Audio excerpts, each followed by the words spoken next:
নমস্কাৰ সকলোকে স্বাগতম জনাইছো পুনৰ এবাৰ নতুন ভিডিঅ'লৈ। তো আজি ভিডিঅ'ত আমি আলোচনা কৰিম যে ই-ৰিক্সা আৰু মফেডৰ 2025 ডিসেম্বৰ 1 তাৰিখৰ পৰা ষ্টাৰ্ট হ'ব। কালি পৰা ষ্টাৰ্ট হ'ব অনলাইন ফৰ্ম ফিলআপ। তো অনলাইন ফৰ্ম ফিলআপ কৰিবলৈ আপোনাক কি লাগিব আৰু আপুনি যোগ্য হয় নে নহয় এই বিষয়ে আমি আলোচনা কৰিম আৰু ওয়েবসাইটটো কি হয়, ক'ত গৈ পেলাই ভিজিট কৰি আপুনি এপ্লাই কৰিব পাৰিব তাৰ বিষয়ে আলোচনা কৰিম সবিশেষ। তো ভিডিঅ' স্কিপ নকৰাকৈ শেষলৈকে চাব। তো বলক আৰম্ভ কৰোঁ।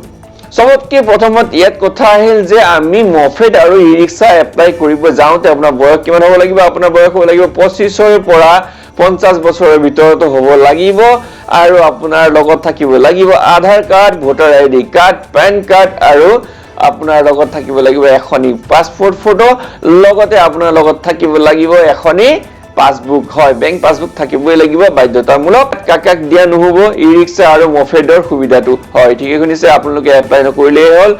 কোনে নাপাব এইটো মই লিষ্টটো কৈ দিছো।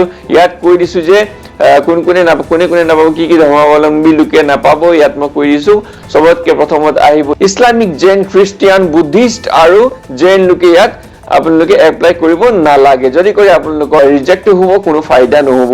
গতিকে এইটো ভিডিঅ'ত ইমানেই ইনফৰমেশ্যন দিছো আৰু ইয়াৰ যিটো ৱেবছাইটৰ লিংক আছে আপোনালোকে মোৰ পেজটো ফলো কৰি থব।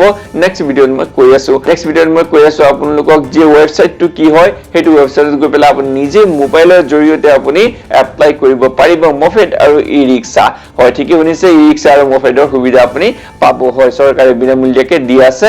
গতিকে আপোনালোকে সেই লিংকটো পাবলৈ, সেই ৱেবছাইটটো পাবলৈ মোক ফলো কৰি ল'ব ফেচবুকত আৰু ইউটিউবত ছাবস্ক্ৰাইব কৰি ল'ব। তো বলক আজিলৈ ইমানেই। শুভৰাত্ৰি, জয় হিন্দ, জয় আই অসম।